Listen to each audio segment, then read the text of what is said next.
اعوذ باللہ السمیع العلیم من الشیطان الرجیم بسم اللہ الرحمن الرحیم۔ سورۃ طور کے پہلے رکوع میں اللہ فرماتے ہیں کہ روز جزا ضرور آنے والا ہے جس میں منکرین حق کو ضرور عذاب ہوگا جسے کوئی ٹال نہ سکے گا۔ اس دن آسمان پھٹ کر ٹکڑے ٹکڑے ہو جائے گا اور پہاڑ روئی کے گالوں کی طرح اڑتے پھریں گے، اور اس دن سب دیکھ لیں گے کہ رسول صلی اللہ علیہ وآلہ وسلم کا کہنا حق تھا۔ منکر دوزخ کی طرف دھکیل دیے جائیں گے۔ یہ وہ آگ ہے جسے وہ جھوٹ سمجھتے تھے، اور پرہیزگاروں کو انعام میں باغ اور جنتیں دی جائیں گی، اور ایمانداروں کی اولاد جو ان کی راہ میں چلیں گی جنت میں ان سے ملا دی جائیں گی، اور اس دن جنتی کہیں گے اللہ نے احسان کر کے ہمیں عذاب جہنم سے بچا لیا۔ اللہ مجھے اور آپ کو عذاب جہنم سے بچائے اور جنت الفردوس کے اعلیٰ مقام عطا فرمائے۔ وآخر دعوانا ان الحمد للہ رب العالمین۔ گزشتہ دن بات چل نکلی پارٹیز ٹو دا سوٹ کے لیگل ایشوز کی۔ جب بھی ہم عرضی دعویٰ پلینٹ میں آتے ہیں تو عدالت کو ایڈریس کرنے کے بعد آپ کو پتہ ہے کہ پارٹیز ٹو دا سوٹ درج کیے جاتے ہیں۔ پہلے مدعی کا نام، ولدیت، اس کی ذات، اس کا پتہ درج کیا جاتا ہے، اور مدعی اگر ایک سے زائد ہیں تو جن کو دادرسی مطلوب ہوتی ہے وہ بطور مدعی آ جاتے ہیں۔ اور اگر اس میں دیکھیں تو نابالغ یا فاطر العقل شخص کی طرف سے اگر دعویٰ ہونا ہے تو اس کے ولی کی طرف سے کیا جاتا ہے، اور جب بھی کبھی آپ فاطر العقل یا نابالغ کی طرف سے بطور ولی آپ آ رہے ہیں تو وضاحت آپ نے ابتدائی ضمن میں لازمی کرنی ہے، یہ آپ کو پتہ ہے۔ اس کے علاوہ اگر کسی اتھارٹی یا محکمے کی طرف سے مدعی اس کے عہدے کے لحاظ سے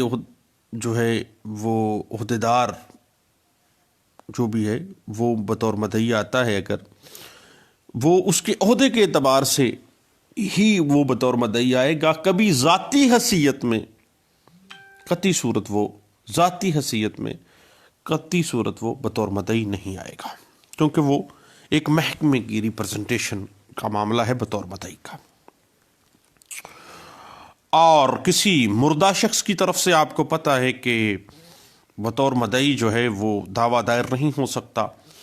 اس کے قانونی وارثان کو جو ہے وہ بطور مدعی تحریر کیا جائے گا، وہ جد امجد تھا۔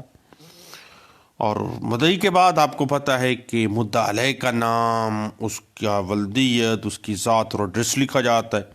اور مدعا علیہ بھی ایک یا ایک سے زائد افراد ہو سکتے ہیں۔ جن کے خلاف مدعی یا مدعیان کو دادرسی مطلوب ہے وہ مدعا علیہ کے طور پہ آ جاتے ہیں، اور نابالغ اور فاطر العقل شخص کے خلاف دعویٰ اس کے ولی کے ذریعے دائر کیا جاتا ہے۔ جس طرح سے دعویٰ دائری بھی ولی کے ذریعے تھی، اگر مدعا علیہ کے طور پہ اس کو رکھنا ہے تو اس کے ولی کے ذریعے جو ہے اس کے خلاف آپ دعویٰ دائر کریں گے، اور اس کی وضاحت جس طرح سے آپ نے بطور مدعی جب آپ گئے تھے تو پہلے ضمن میں دی تھی، ابتدائی ضمن میں اس کی وضاحت دے دیجیے گا۔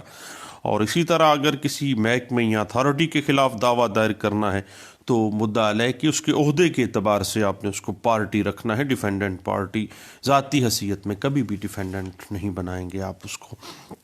اور آپ کو پتہ ہے کہ کسی مردہ شخص کی بات ہو، جس طرح مدعی مردہ نہیں ہو سکتا، بذریعہ وارثان ہوگا،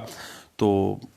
مردہ شخص کے خلاف آپ کو پتہ ہے کہ بطور مدعا علیہ دعویٰ دائر نہیں ہو سکتا، اس کے قانونی وارثان کو اس کے خلاف بطور جو ہے مدعا علیہ جو ہے تحریر کیا جاتا ہے۔ اور آپ کو پتہ ہے کہ آرڈر 1 جو ہے ہم نے گزشتہ دن دیکھا بھی کہ عدالت کسی فریق کو غیر ضروری اگر سمجھتی ہے تو اس کا نام عرضی دعوے سے حذف کر سکتی ہے، اور کسی فریق کو اگر وہ سمجھتی ہے کہ یہ نیسیسری پارٹی ہے، یہ پراپر پارٹی ہے، تو اس کو بطور پلینٹیف یا بطور ڈیفینڈنٹ جو ہے وہ شامل کر سکتی ہے۔ اور آپ کو پتہ ہے کہ 110 کی اپلیکیشن بھی آپ کو کسی فریق کو بننے کے لیے، کسی فریق مقدمہ کے لیے آپ کو دینی پڑتی ہے۔ اور اگر ہم اسی بات کو دیکھیں تو آرڈر 1 رول 10 جو ہے وہ کہتا ہے کہ ضروری فریق مقدمہ جو ہے، نیسیسری پارٹی وہ پارٹی ہے جس کی عدم موجودگی میں کوئی مناسب حکم مؤثر طور پر نہیں کیا جا سکتا، جبکہ پراپر پارٹی وہ پارٹی ہوتی ہے جس کی عدم موجودگی میں اگر مؤثر حکم کیا جا سکتا ہو مگر مکمل اور قطعی فیصلہ کرنے تک اس پروسیڈنگز جو پلینٹ کی ہیں اس کے اندر اس کی موجودگی کارروائی میں ضروری ہے، وہ ہے پراپر پارٹی۔ اب دوستو یہ بات ہمیشہ سے عدالتی ڈسکریشن ہے۔ کورٹ جورسڈکشن کے اندر اگر ہم دیکھیں تو یہ ڈسکریشن آف کورٹ ہے کہ مقدمے کے مخصوص حالات و واقعات کے پیش نظر جو ہے وہ اس بات کو ڈٹرمن کرے گی کہ یہ نیسیسری پارٹی کون ہے یا پراپر پارٹی کون ہے۔ اور اسی بات کو اگر ہم دیکھیں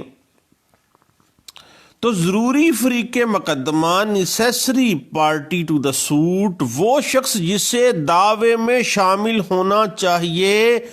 اور اس شخص کی یا اس پارٹی کی غیر موجودگی میں عدالت مؤثر ڈگری صادر نہیں کر سکتی۔ باتیں چھوٹی چھوٹی سی ہیں، لیکن بھائی چونکہ ہم 110 کے ڈیفرنٹ آسپیکٹس پہ چل رہے ہیں اور میرے جیسا جو موٹی عقل والا بندہ ہے اس کو بار بار چونکہ دیکھنا پڑتا ہے، اس لیے میں غصہ نہ کیجیے گا، آپ کو یہ ہوگا کہ یہ چھوٹی چھوٹی باتیں بتانے پہ آ گیا ہے نیسیسری پارٹی اور پراپر پارٹیز۔ مجھے پتہ ہے آپ لرنڈ کونسل ہیں اور آپ کو زیادہ پتہ ہے مجھ سے۔ اسی طرح اگر ہم آرڈر 1 رول 10 کی سب رول دیکھیں 2 تو یہ بات واضح ہو جاتی ہے تھوڑی سی کہ پراپر پارٹی وہ شخص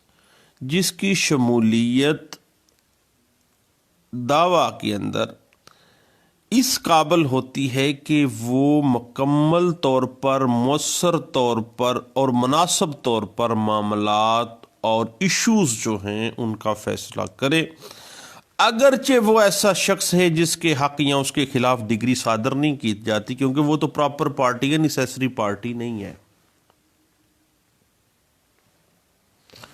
لیکن ایک بڑی اہم بات ہے ڈسکریشن آف کورٹ کے مد نظر آپ دیکھیے گا